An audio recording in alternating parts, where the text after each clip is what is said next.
When you say we're being asked these questions about what we consider valuable, I mean, I have absolutely no question about what I consider valuable. I believe that contact with my species and being able to get together with my friends and having my grandchildren be able to go to school and be with their friends and so on, I think that's beyond precious. I mean, I think it's always been the stuff of what it means to be, you know, a social being, which is what. But Polly, people are going to die if you do that. You care more about your personal freedom and children going to kindergarten than people dying. I mean, well, that's what we have. That's the argument that we have to. And people die from downhill skiing and ice climbing, and people die from driving their cars. And, you know, I mean, it's no, before this particular moment, I've never heard anybody say, I'm not going to do backcountry skiing because a lot of people die in the backcountry skiing. You know, it just wasn't even in part of the reasoning. In other words, risk-taking and engagement with life. Right, but what people would say is that it's not your risk, it's you're putting other people at risk by not abiding by the rules. Yes, and so I want to get into more of a conversation about that, because, you know, I see so many of these placards that say, we believe in science. You know, they say things like, we believe in love, we believe in science, Black Lives Matter, and all this. I always wonder, the we believe in science thing always gets me. But the fact is, will we be able to choose to be able to congregate and to be our natural social selves? Will that be a choice that we can make, or has that choice been taken away already? Well, I mean, when I say it's a choice, like, I'm not saying it's going to automatically be granted to us if we decide that we want it. We have to actually claim it through a political process. And as far as this whole thing about, you know, you're going to put other people at risk and so forth, really what comes up is conflicting values within society. Nobody would want to shut down all of society if it would save one person. That's right. Right? But probably even you would agree to quarantine and lockdown if we had the Black Death killing 60% of the population. Sure.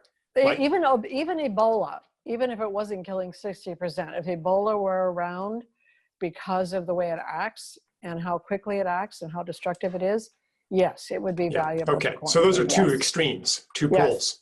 We're somewhere in the middle. Yes. So basically, to me, it comes down to our original topic.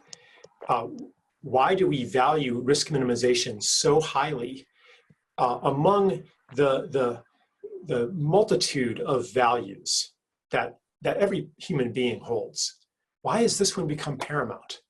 And I think it comes down to the separate self, the program of control, the fear of death, the idea that underlies technological utopianism, that we make the world a better and better place by exerting more and more precise control over the microbial world, over the material world, and that someday we'll be able to even manage our body chemistry, our brain chemistry. You'll never have to be sad. You'll never have to suffer. We're going to engineer all suffering out of existence through precise control of all beings.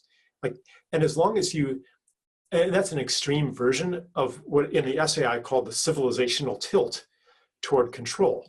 Anyone immersed in that, if they're in government, if they're Bill Gates, they don't have to be a nefarious villain to celebrate the next advance in our ability to control the world, whether it's through surveillance, whether it's through, you know, implanted microchips or whatever, because control is how good things happen. It's what raised us from being wild animals at the constant mercy of nature, barely struggling to survive, to the safe, comfortable lives that we have today.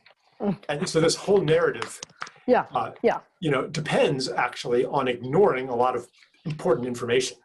Like, was hunter-gatherer life actually this tooth and nail, desperate struggle to survive and miserable? Well, no, in fact, it wasn't. In fact, every building block of this narrative has cracks in it. But Right. that's the story that people are immersed in.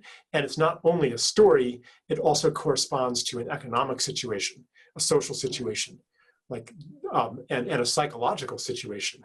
It corresponds to the response to trauma that, Mm-hmm. that people, that is rife in our society, both, full-blown trauma that we recognize, but also the muted trauma of, for example, having ties develop with your daycare provider as you're 2 years old, and you attach to this person, and then you move to another center the next year, and that teacher gets fired, and you make a new tie, and then that gets broken, and then you have your teacher, and then that gets broken. And then your family moves, and that gets, that tie gets broken.